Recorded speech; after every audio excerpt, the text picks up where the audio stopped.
अस्सलामु अलैकुम दोस्तों आज की इस वीडियो में हम आपको एक ऐसे बदकिरदार बेटे का वाकया सुनाने वाले हैं जिसने अपनी बीवी की बातों में आकर अपनी माँ की गर्दन काट दी और उसे जान से मार दिया। फिर उस बेटे के साथ दुनिया में जो हुआ उसे देखकर आप हैरान रह जाएंगे। आपसे गुजारिश है कि इस वीडियो को आगे तक जरूर देखें। तो चलिए देखते हैं ये वीडियो। दोस्तों, एक दफा का जिक्र है कि बगदाद में एक निहायत ही परहेजगार और नेक औरत रहा करती थी। अल्लाह ताला ने उसको किस्मत से एक ही बेटा दिया था और वो अपने बेटे से बेइंतहा मोहब्बत करती थी। वो बहुत ही ज्यादा नेक थी और जानवरों से इतनी मोहब्बत करती कि अगर किसी जानवर को मुश्किल में देखती तो उसे अपने घर ले आती। एक बार ऐसा हुआ कि वो रास्ते से गुजर रही थी। उसको सड़क पर एक प्यासा कुत्ता नजर आया जो प्यास के मारे बिलख रहा था।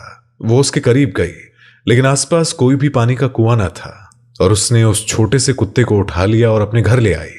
उसको पानी पिलाया। वो कुत्ता उसके घर में एक इंसान की तरह रहने लगा। जानवरों पर तो वैसे भी वो मेहरबान थी, लेकिन जब एक छोटा सा कमसिन कुत्ता उसके घर में आया तो उस औरत का बेटा कुत्ते से जलने लगा कि मेरी माँ मुझसे मोहब्बत नहीं करती, उस हकीर जानवर से मोहब्बत करती है। गर्ज ये कि वो उससे हसद करने लगा और अपनी माँ का दुश्मन बन गया। और ये दुश्मनी इतनी बड़ी कि वो अपनी माँ से बदला लेना चाहता था और चाहता कि किसी तरह से मैं अपनी माँ को खत्म ही कर दूं। लेकिन उस जगह रहकर वो अपनी माँ को कोई नुकसान नहीं पहुंचा सकता था, क्योंकि उसकी माँ की इज्जत करने वाले वहां पर बेइंतहा लोग थे। क्योंकि वो नेक और बेवा होकर भी अपने किरदार को बचाने वाली खातून थी। वो कुत्ता अपनी मालकिन से बहुत मोहब्बत करता। कहते हैं कि कुत्ता बड़ा वफादार जानवर होता है। अगर इंसान उसके साथ मेहरबानी से पेश आए तो वो उसके लिए जान भी दे सकता है। जिस तरह उसका बेटा बड़ा होता गया उसी तरह वो कुत्ता भी बड़ा होता गया, अपनी मालकिन के आगे पीछे फिरता। एक दिन बेटा अपनी माँ के पास बैठा हुआ था। उसकी माँ ने कहा कि बेटा, ईद उल अधा आने वाली है और अल्लाह ताला ने हमें इतना नवाजा है कि हम पर कुर्बानी वाजिब है। बेटा, जो दिल ही दिल में माँ से नफरत करता था, वो सोचने लगा कि मेरा बस चले तो मैं तेरी ही कुर्बानी दे दूं। बेटा ऊपर के दिल से माँ से कहने लगा, हाँ क्यों नहीं, हम इतनी ताकतवर बकरी लेकर आएंगे कि पूरा इलाका देखता रह जाएगा। उसकी माँ ने कहा कि बेटा, दिखावे की कुर्बानी मत करना। कुर्बानी तो सिर्फ अल्लाह की खुशी के लिए की जाती है और अल्लाह के पास हमारे जानवरों का गोश्त या खून नहीं जाता, बल्कि हमारी नीयत जाती है।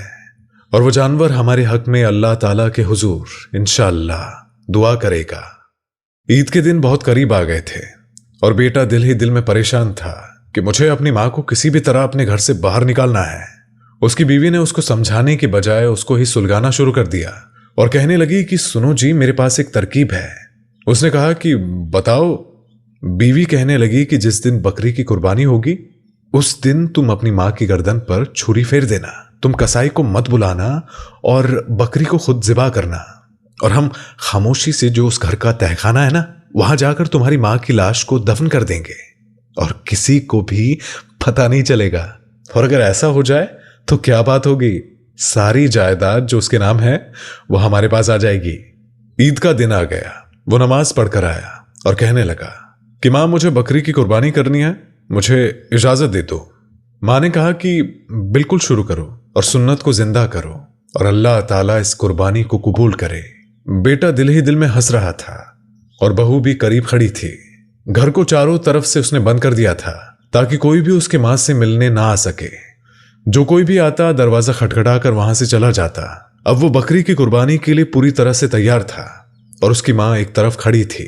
उसने माँ से कहा कि माँ, तुम जरा करीब तो आओ, यहां आकर इस बकरी की गर्दन पर हाथ फेर दो। माँ प्यार से अपने कुत्ते को देख रही थी।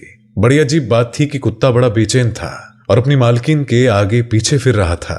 उसके आगे आकर अपना सर उसकी टांगों से रगड़ रहा था। उसने कहा कि क्या हुआ, तू इतना परेशान क्यों है?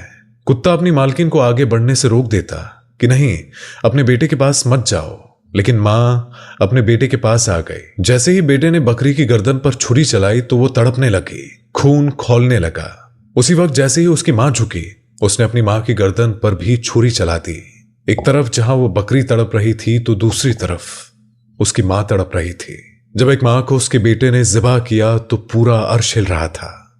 माँ अपने बेटे को हसद से देख रही थी, लेकिन कुछ भी कह नहीं पा रही थी क्योंकि उसकी गर्दन उसके साथ नहीं थी।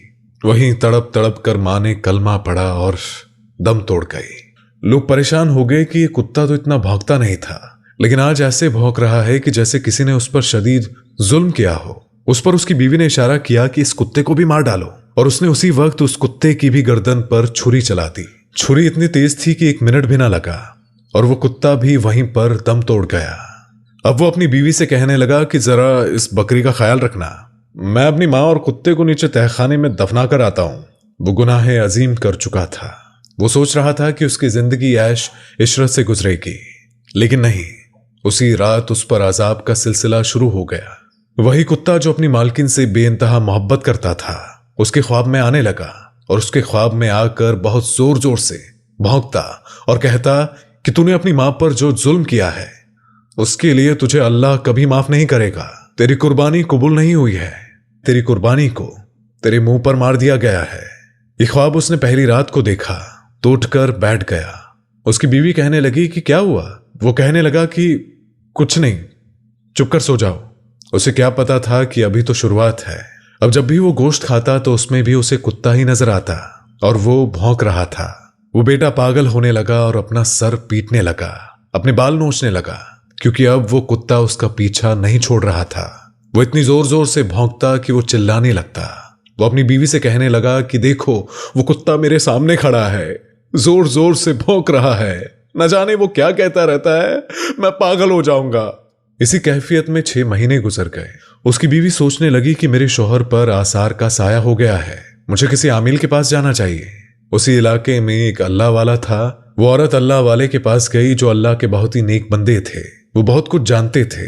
जैसे ही वो अपने शौहर को लेकर अल्लाह वाले के पास गई तो अल्लाह वाले ने कहा कि इसको लेकर बाहर चली जाओ, इसको अंदर मत लाना, इसके कदम इस पाक जगह पर नहीं पड़ने चाहिए, तुम दोनों शैतान हो और यहीं बाहर खड़े रहो। अल्लाह वाले कहने लगे कि तुम्हारे साथ जो मसला है वो मैं समझ गया हूं, लेकिन उस अमल के लिए तुम्हारे घर जाना पड़ेगा। औरत बोली कि हजरत, वहां क्यों जाना पड़ेगा?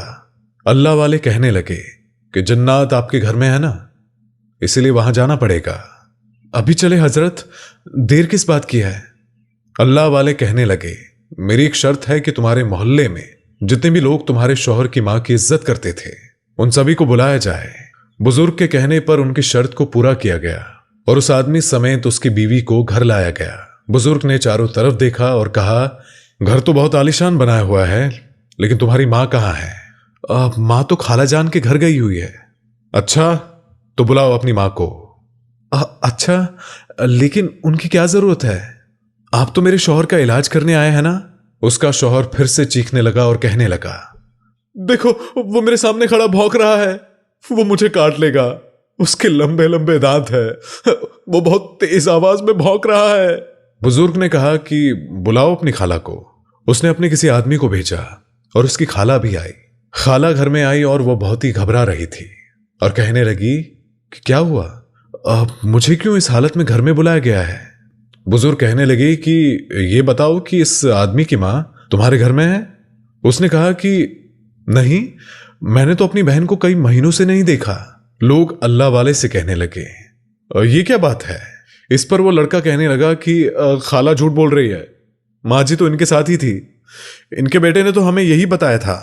उस वक्त तो ये होशो हवास में था, लेकिन अब तो ये बहुत बहकी बहकी बातें कर रहा है। बुजुर्ग उसकी जानिब बढ़े और कहा कि गुस्ताख, बेअदब, अब तू बता अपने मुंह से और सब कुछ उगल, वरना सच कह रहा हूं कि मैं तुम्हारा राज फाश कर दूंगा। वो कहने लगा कि मैं अपनी मां से हसद तो करता था, मेरी मां ने कुत्ता रखा हुआ था और मुझसे ज्यादा वो उस कुत्ते से मोहब्बत करती थी, इसीलिए मैं अपनी मां से हसद करता और वो कुत्ता हर वक्त मेरी मां के आगे पीछे फिरता रहता था। वो मुझे जहर लगता था, मुझे उन दोनों से नफरत होती थी, इसीलिए मैंने कुर्बानी के दिन जब बकरी ज़िबा की तो मैंने अपनी मां की गर्दन पर भी छुरी फेर दिया और साथ ही कुत्ते की गर्दन भी काट डाली। मैंने उस कुत्ते और अपनी मां को एक साथ दफन कर दिया। मेरी मां अभी जिंदा थी और कुछ सांसें चल रही थी, लेकिन फिर भी मैंने उसको दफन कर दिया। उसके बाद वो उन सबको कमरे में ले आया और वहां पर एक फर्श था जो थोड़ा सा उभरा हुआ था। उस फर्श को वो खोदने लगा और कहने लगा कि ये देखे, ये मेरी मां है और ये वो कुत्ता है। बुजुर्ग ने उसकी मां की लाश को बाहर निकलवाया और उसकी नमाज जनाजा अदा की। उस औरत के जिस्म को दफन किए 6 महीने हो गए थे, लेकिन लाश बिल्कुल ठीक ठाक थी, कोई भी कीड़ा ना पड़ा था। उसकी मां तो मरकर भी जिंदा थी, लेकिन वो जिंदा रहकर भी मर चुका था। उसके जिस्म के हिस्से गलने लगे थे। उसको एक ऐसी बीमारी हो गई कि जिससे उसका जिस्म गलने सड़ने लगा और उसकी बीवी के साथ भी बिल्कुल ऐसा ही हुआ। और एक दिन वो मियाँ बीवी तड़प तड़प कर इबरत का निशाना बनते हुए वहीं पर मर गए। और लोग जब भी उनकी कहानी सुनते हैं तो एक तरफ सुभान अल्लाह कहते हैं कि उसमें एक औरत का जिस्म बिल्कुल सही सलामत था, और दूसरी तरफ अस्तगफिरुल्लाह भी कहते हैं कि उसका बेटा तड़प तड़प कर इस दुनिया से चला गया। ऐसे जालिम को ना तो दुनिया में चैन मिला और ना ही आखिरात में। और बेशक माँ बाप की नाफरमानी का ऐसा गुनाह है कि जिसकी सजा आखिरात में तो मिलती ही है, साथ ही साथ इस दुनिया में भी मिलती है। इसीलिए अल्लाह ताला हम सबको ऐसे गुनाहों से बचाए और नेक काम करने की तौफीक अता फरमाए। आमीन सुम्मा आमीन।